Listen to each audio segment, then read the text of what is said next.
पद पूजी बंदन करूं, धरहु रैन दिन ध्यान। जाकी कृपा कटाक्ष से पायो निर्मल ज्ञान। साचा शब्द बताया, साचा दिया मुकाम। ताते बंदौ तौ चरण, साच गुरु सतनाम। वारी तेरी बल गई, पल में 100 बार। सदगुरु मोह पर कृपा करो, साहेब कबीर श्री जनहार। संत समाज अमृत गुण, वरण वरण सब लोग। सकल समाज गुरु को बंदगी, जो जस लायक होय। प्रथम बंदो सदगुरु चरण, जिनय गम गम्य लखाइया। गुरु ज्ञान दीप प्रकाश करी, पट खोल दरस दिखाया। जेहि कारणे सिद्ध्या पचय, सो गुरु कृपा से पाइया। अकह मूरति अमीय सूरति, ताहि जाय समाया। बोलिए सद्गुरुदेव की जय, परमपिता परमात्मा की जय, अवतारधारी महापुरुषों की जय।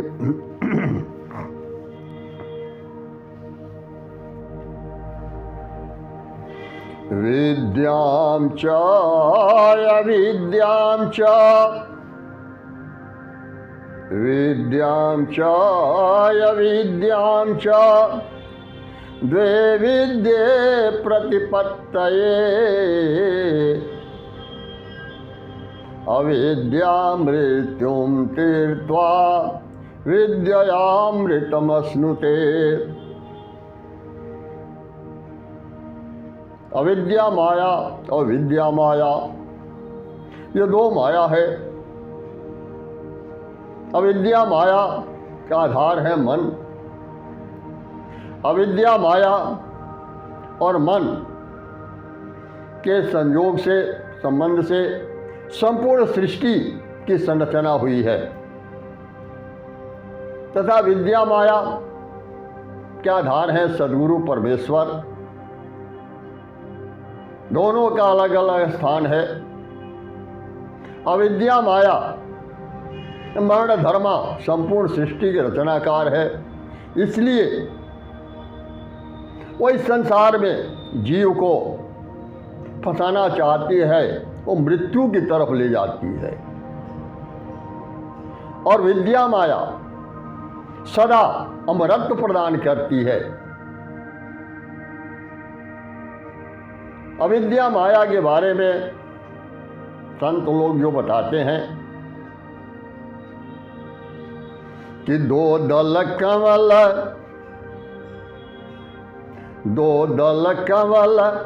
कंठ के माही। दो दल कमल कंठ के माही, और तामद बसे अविद्या बाई। हरिहर ब्रह्मा शंवर डुलाई, और इंग नाम उचारा है। मनुष्य का शरीर ही एक ऐसा है जिसमें संपूर्ण विश्व ब्रह्मांड इसके अंदर समाहित है। जितने भी देवता हैं और सारी सृष्टि का रहस्य इस मनुष्य शरीर के अंदर विद्यमान है। तो कंठाकाश के अंदर अविद्या माया का स्थान है और यहीं से यह सृष्टि की संरचना करती है। मूलाधार चक्र पर गणेश जी, स्वाधिष्ठान चक्र पर ब्रह्मा, मणिपूरक चक्र पर विष्णु नाभि कमल में और हृदय कमल में शंकर विद्यमान है। तथा कंठाकाश में यह विद्या माया मौजूद है और ब्रह्मा विष्णु महेश यह विद्या माया को ही चंवर डुला रहे हैं। इसके ऊपर मन का स्थान है। इसके बारे में कबीर कहते हैं कि तापर कंज कमल है भाई, बग भौरा दुई रूप लखाई, निज मन करता तहाँ ठकुराई, और सो नैनन पिछवारे है। कहते हैं कि इसके ऊपर कंज कमल है, नील कमल है और वहां पर दो स्वरूप दिखाई देता है, एक बगुले का और एक भौरे का। बगुले का स्वरूप क्या है? बगुले का स्वरूप है मन मैला तन उजला, बगुला कपटी अंग, तासे तो कागा भला, जाका दोनों ही एक रंग। बगुला के स्वरूप में बताते हैं कि ऊपर से देखने में तो बिल्कुल सफेद है, लेकिन अंदर इसका मन मलिन है, कचरा भरा हुआ है, पंच विषय खड विकार राग द्वेष से भरा हुआ है। और इससे तो कौवा अच्छा है कि अंदर और बाहर दोनों एक ही रंग का है। तो ये पहला स्वरूप है बगुले का। और दूसरा है भौरे का। भौरे का स्वरूप क्या है? भौरा फूलों से मधु को चूस करके और अपने छत्ते में जमा करता है भविष्य के लिए कि यह सुरक्षित रहेगा, तो भविष्य में हम या हमारे बाल बच्चे आनंद से इसका उपभोग करेंगे। लेकिन बीच में ही मधु निकालने वाले आते हैं और सबको मार करके और उसका मधु लेकर चले जाते हैं। तो दूसरा स्वरूप ये, दूसरा स्वभाव ये मन का होता है। संचय की प्रवृत्ति, यह मनुष्य अधिक से अधिक दौलत को संचित करना चाहता है भविष्य में भोग के लिए। भले ही और जनता भूखों मर जाए, पड़ोसी भूखों सो जाए, उसकी चिंता उसको नहीं है। उसे चिंता है कि हमारे बाल बच्चे और हम हमेशा हमेशा आनंद से रहें। इसके लिए वह अधिक से अधिक दौलत संचित करना चाहता है। यह दो स्वरूप है और यह मन शासन चलाता है आंखों के पीछे से। मन के बारे में अर्जुन भी कहते हैं कृष्ण से कि चंचलम मनः कृष्ण, चंचलम ही मनः कृष्ण, प्रमाथि बलवदृढ़ं, तस्याहं निग्रहं वायुरीव सदुष्करम तस्याम निग्रहम मन्ये वायुरीव सदुष्करम। कहते हैं अर्जुन कि हे कृष्ण, यह मन बहुत ही चंचल है, यह प्रमाथि बलवदृढ़म, यह विचलित कर देता है, अत्यंत शक्तिशाली और दृढ़ है, हठी है। इसको नियंत्रण करना, बस में करना वायु से भी अत्यंत कठिन है। और जब तक यह मन नियंत्रण में नहीं आएगा तब तक यथार्थ का बोध नहीं होगा। इसीलिए मनमुखी और गुरुमुखी दो तरह के लोग होते हैं। मनमुखी लोग मन की तरह से ही आचरण करते हैं, सोच रहे हैं अंदर से कुछ और, वाणी में बोलेंगे कुछ और, लेकिन व्यवहार में करेंगे कुछ और। यही मन की बात करने वाले और मन के अनुसार चलने वाले लोगों की दशा होती है। तो इसको नियंत्रण करना बहुत ही कठिन है। बड़े बड़े सिद्ध महात्माओं को भी यह उलाट करके पटक देता है। और जब इसके आगे हम चलेंगे, उटी महल में विद्या सारा और घन हर गरजय बजय नगारा, लाल बरण सूरज उजियारा और चतुर कमल मंझार शब्द ओंकारा है। तो त्रिकुटी महल में ये सारी विद्याएं हैं। और जब वहां अगर साधक प्रवेश करता है तो सारी विद्याएं उसके पास आ जाती हैं। अब उसके आगे मानसरोवर है। मानसरोवर दो तरह का है। एक तो अमीरों के लिए मानसरोवर है जो चाइना में है। हवाई जहाज पर बैठते हैं लोग और मानसरोवर चले जाते हैं। लेकिन किसी से पूछा जाए कि क्या मानसरोवर में आपने हंस का अवलोकन किया है, हंस को देखा है, तो नहीं बता पाएंगे, क्योंकि वह तो डुप्लीकेट मानसरोवर है, वो पैसे वालों के लिए है। और जो संत पुरुष हैं उनका मानसरोवर वो चाइना में नहीं है। वो मानसरोवर तो उनके भीतर है, घट के भीतर है। इसीलिए कहते हैं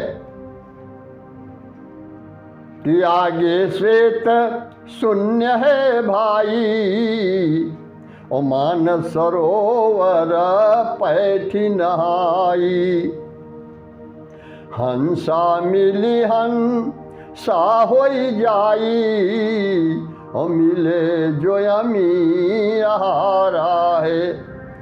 तो त्रिकुटी महल के ऊपर वह मानसरोवर है जहाँ संत लोग जा करके वहाँ डुबकी लगाते हैं और वहाँ पर हंसों के साथ मिलन होता है और हंसों के साथ मिल करके और ये हंस हो जाते हैं। तो ये दो तरह की व्यवस्थाएं हैं। तो जब तक हम मन के क्षेत्र में रहेंगे, ये मन और माया सारी सृष्टि में उथल पुथल मचा करके रखी हुई है।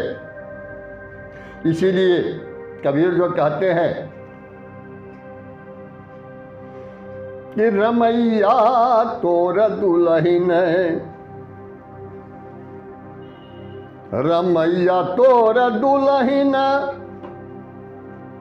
लूटी बाजार हो रमैया तोर दुल्हन, लूटी बाजार हो रमैया तोर दुल्हन। सुरपुर लूटी नागपुर लूटी, सुरपुर लूटी नागपुर लूटी, तीनों लोक में मचल हाहाकार हो रमैया तोर दुल्हन, लूटी बाजार हो रमैया तोर दुल्हन। हे धर्मता राम, यह मनुष्य तो मन के अधीन है, यह विद्या माया ही मानो उसकी दुल्हन है, और यह विद्या माया सारे जगत को लूट रही है। देवलोक से लेकर के नागलोक तक लूट मचाई है, और यहां तक कि तीनों लोक में हाहाकार मचा हुआ है। विष्णु को लूटी, महादेव को लूटी, विष्णु को लूटी, महादेव को लूटी, अरे ब्रह्मा को लूटी, लोटार लोटार हो रमैया तोर दुल्हन, लूटी बाजार हो रमैया तोर दुल्हन। जितने भी हमारे ग्रंथ हैं, ग्रंथों के अंदर ब्रह्मा विष्णु महेश के बारे में अनेक दृष्टांत पड़े हुए हैं कि किस तरीके से इन त्रिदेवाओं को यह जो अविद्या माया है किस तरह से भ्रम में डाल दी। विष्णु वृंदा के सत्य को नष्ट करने समय वो सोच नहीं पाए। शंकर की वही दशा, ब्रह्मा की वही दशा। यह विद्या माया ब्रह्मा विष्णु महेश तीनों को भी परेशान कर दी। फिर आगे कहते हैं कि श्रृंगी को भृंगी कर डारी, श्रृंगी को भृंगी कर डारी, अरे पराशर मुनि का उदर बिदार हो रमैया तोर दुल्हन, लूटी बाजार हो रमैया तोर दुल्हन। श्रृंगी ऋषि जो बचपन से ही वैरागी थे, विरक्त थे, संसार के बारे में जानते नहीं थे, लेकिन उस श्रृंगी को मानो यह विद्या माया अपना स्वरूप ही प्रदान कर दी, और वो श्रृंगी वेश्याओं के पीछे भागते भागते और चले आए और फिर गृहस्थ आश्रम में प्रवेश कर गए। सारा उनका ज्ञान, सारी तपस्या, सब कुछ पल भर में तो ध्वस्त हो गया। पराशर मुनि के बारे में जो मत्स्यगंधा के साथ वो क्या व्यवहार किए, तो उसको जो है स्पष्ट कहते हैं कबीर कि पराशर मुनि क्या तो मारो, पेट ही फाड़ दिया इसने।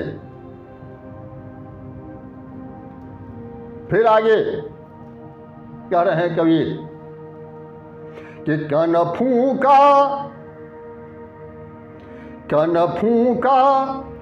चिदाकाशी लूटा, कन फूका चिदाकाशी लूटा, अरे नारद मुनि को दिया पछार हो रमैया तोर दुल्हन, लूटी बाजार हो रमैया तोर दुल्हन। कहते कनफू का चिदाकाशी लूटा। जो कनफू का गुरु है, घर घर में घूम करके और मंत्र देते फिरते हैं कि पूछते हैं जा करके कि आप लहसुन प्याज अंडा मांस मछली खाते हैं? तो कहीं शिष्य कहता है कि अरे महाराज हम तो शराब भी पीते हैं। कहते तब शंकर जी वाला मंत्र आपके लिए बहुत अच्छा है। तो पंचाक्षर मंत्र दे देते हैं। खुद उसके बारे में जानकारी नहीं है, लेकिन वो जो है घर घर में घूम करके और मंत्र देते फिरते हैं। दूसरी तरफ जो चिदाकाशी, जो कहते हैं मुख से कि हमारा चित्त आकाश की तरह से बिल्कुल निर्मल है, मैं तो चेतन आत्मा हूं, मैं शरीर नहीं हूं, मैं मन बुद्धि नहीं हूं, अपने को संसार से विरक्त कहते हैं, लेकिन भीतर से आकंठ उसमें डूबे हुए हैं। ऐसे छद्मवेशी अधिकांश जगह जगह मिल जाएंगे, जो वाणी में प्रवचन में बहुत ऊंचाई पर है। संसार से उनको कोई मतलब नहीं है, लेकिन यथार्थ में अगर देखा जाए तो कोई गौशाला चला रहा है, कोई धर्मशाला चला रहा है, जगह जगह बड़े बड़े आश्रम, यहाँ तक कि लग्जरी गाड़ियों में सफ़र करते हैं। तो अपने लिए सारी सुख सुविधाएं उनके पास होना चाहिए। तो इस तरह से कहते हैं कि जो चिदाकाशी हैं, जो कनफू का गुरु हैं, उसको तो ये लूट ली ही। नारद मुनि के तो मानो ये पीछे ही पड़ गई थी, क्योंकि हर ग्रंथों में नारद मुनि के बारे में अनेक दृष्टांत पढ़ने को मिल जाएंगे। इसीलिए कबीर साहब जो कहते हैं कि कहे कबीर सुनो भाई साधो, कहे कबीर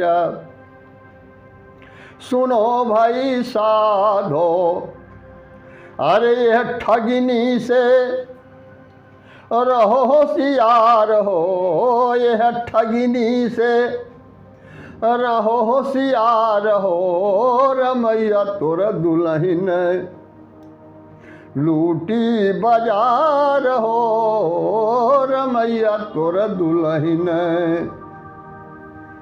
बोलिए सद्गुरुदेव की जय, परमपिता परमात्मा की जय, अवतारधारी महापुरुषों की जय। ज्ञानी को, ध्यानी को, गुप्त को, प्रकट को, सकल संत समाज को सत्य नाम साहे।